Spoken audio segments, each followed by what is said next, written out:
Hello, good afternoon. Welcome to another Art for All session. Today I've done something a little bit different.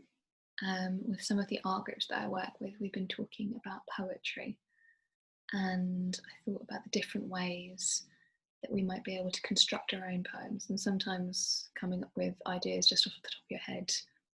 I mean, I find it quite difficult. To introduce myself, I'm Lucy. I'm a creative artist. I work at St Christopher's Hospice, and with the rest of the wellbeing team, we do online Zoom groups, and we also do groups that are just for patients, but also for members of the public. We also do Art for All YouTube videos, so normally we'd have an art group that would meet once a week in St Christopher's Hospice on a Tuesday and would be open to everyone. But it's going to carry on in YouTube meetings.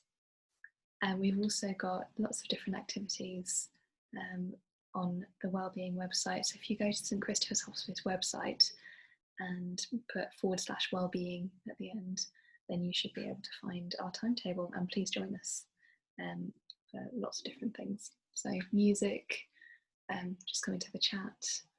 We also do quizzes, and we're hoping to start up different games, possibly bingo.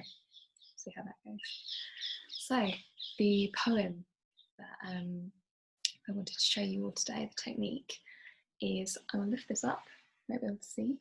So what I've got here is a slightly strange looking tray of, I went through a newspaper, and you can do this just by selecting newspaper headlines.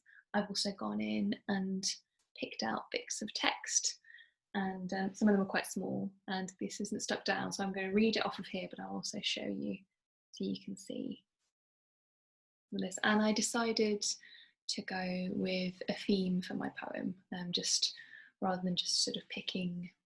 I could have picked just what jumped out at me in the newspaper, then that might be very dependent on the news of the day, but that can be very good if you want to follow a certain news story.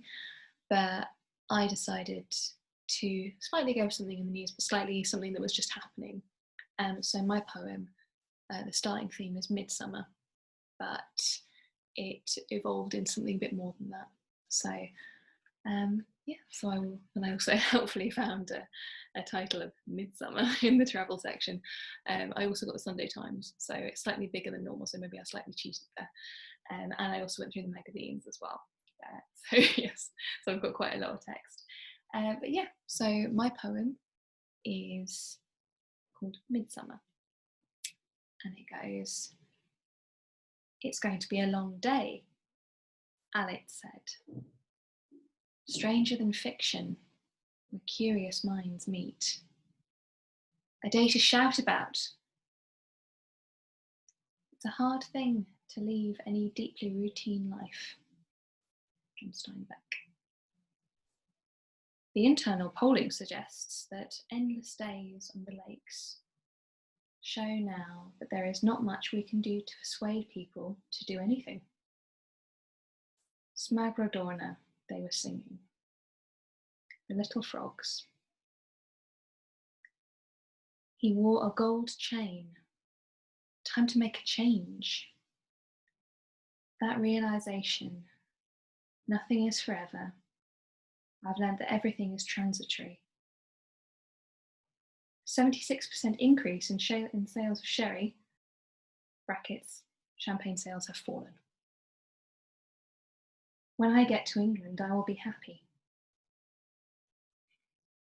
Life the way we live now is hard to leave. When you die, you take nothing with you. My mother used to say we come into this world to lose everything. I want to live in Manchester. It is my dream. I will get there one day, even if I have to swim home.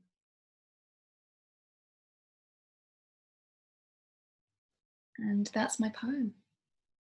It came from lots of different articles. Some were about property in France. I think lots of people have been looking at Rightmove, thinking about where they want to go when we're all stuck at home, not able to travel. one of the articles was about people who are trying to cross to England from Calais.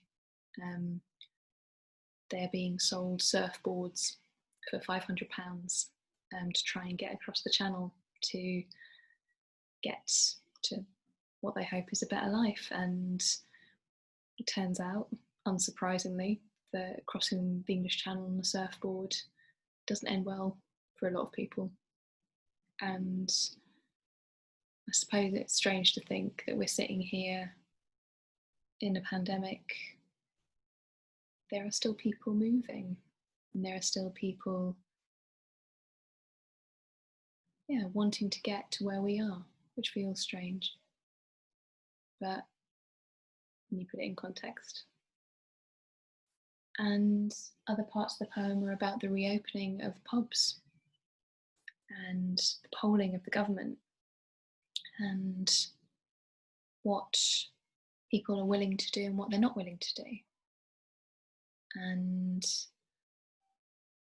what summer feels like in a time of change, and how the seasons have changed since we've started the lockdown. We're halfway through the year, and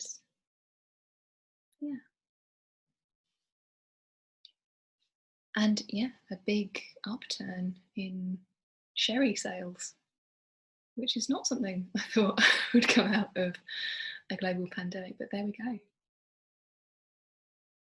And I hope that this has been interesting for you. That it's something that anyone can do at home if you have a newspaper, or even if you might not want to cut up your books, but even if you find phrases or words in a book, you can reconfigure them and just write them out, and then maybe cut out the paper and then move the paper around. So it's something that anybody can do at home. And none of those words are mine. They're all other people's. I've just rearranged them and come up with kind of a poem. I mean, if you wanted to, you could make it rhyme. It might be a bit more tricky to do, finding the right headlines that will rhyme, but then I don't know, it might actually be quite easy to do. So you could do it in lots of different styles. You could do any style of poem. And I've also cheated as well and sometimes chopped letters out of words to make short words like is, where I didn't want to go through and just find a little tiny is, so I just chopped them up. So it's really flexible, something you can easily do at home, and I would really like to hear any poems that you've written, and please send them in, or just keep them for yourselves. And I hope that you find it enjoyable. So all the very best until next week, and thank you for watching. Bye.